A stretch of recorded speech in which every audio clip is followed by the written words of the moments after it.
En abril del año pasado, Stephen Wolfram presentó una nueva teoría fundamental de la física, donde a grosso modo expone que el espacio no es continuo, sino discreto, es decir, está formado por puntitos, y las relaciones físicas que se dan entre estos puntitos puede ser modelada por medio de una hypergraph, o bien, por su traducción al español, un hipergrafo o una hipergráfica.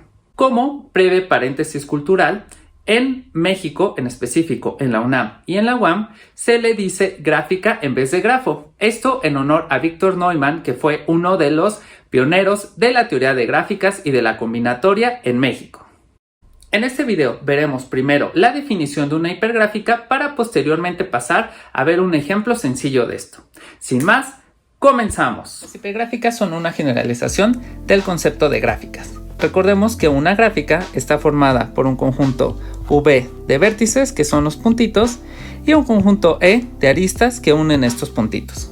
La diferencia radica en que las gráficas únicamente relacionan dos elementos U y V de los vértices.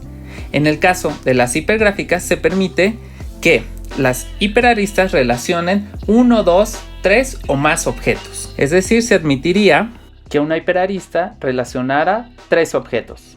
Veamos ahora la definición de hipergráfica. Una hipergráfica H está formada por un conjunto V de vértices y un conjunto E de hiperaristas. El conjunto E de hiperaristas es subconjunto del conjunto potencia de los vértices. Como ya lo había mencionado antes, las hipergráficas nos permiten modelar fenómenos, donde las relaciones no necesariamente ocurren de dos en dos, como en el caso de las gráficas, sino que las hipergráficas nos permiten que estas relaciones incluyan uno, dos o muchos más elementos. Veamos un ejemplo de esto. CAM, un congreso de matemáticas con 4 pláticas, S1, S2, S3 y S4, y un conjunto V de participantes. En este caso tenemos Mateo, Marcos, Lucas, Juan, Pedro, Pablo, José y María. En la plática S1 asistieron Mateo, Marcos, Lucas y Juan.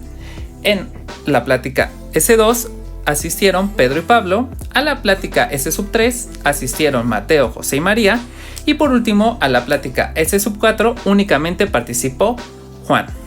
Veamos cómo podemos construir la hipergráfica que modele este pequeño congreso de matemáticas. Los vértices serán los participantes al congreso, así que tendremos 8 vértices. Cada uno de estos vértices corresponde, como ya lo dije, a un participante. Mateo, Marcos, Lucas, Juan, Pedro, Pablo, José y María. Y las hiperaristas van a relacionar a los asistentes a cada una de las pláticas. La hiperarista E1 relaciona 4 elementos, que son los asistentes a la plática S1. Y la voy a poner en rojo, que es Mateo, Marcos, Lucas y Juan. Esta es la hiperarista E1. Veamos que la hiperarista E2 únicamente relaciona a Pedro y a Pablo. Luego, la hiperarista S3 relaciona a Mateo, José y María. La pondré en naranja. Mateo, José y María. Es la hiperarista E3.